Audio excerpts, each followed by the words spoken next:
The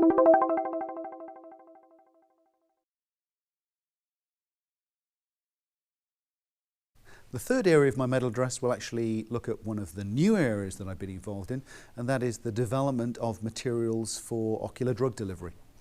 Back in the early 2000s, I was involved with a project student from engineering who was actually interested in using contact lens materials as basically as membranes to look at uptake and release of topical ophthalmic drugs.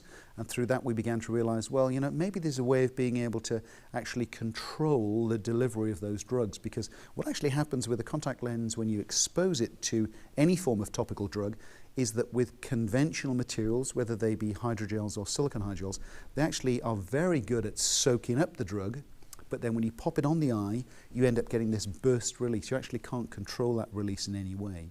So once we were able to show that, we then ended up actually getting a fairly large government grant to look at developing materials that not only were able to absorb it, but then release it onto the ocular surface in a very controlled way, such that for an extended period of time you actually had a therapeutically relevant level of drug being delivered to your eye. And that's actually where we are now. We're in the situation where we're just about to start some clinical trials looking at taking those materials, and we've already done some animal studies that have been able to show that we get very good controlled release of those. Now what happens if we take it to humans? And that's where I am in that project.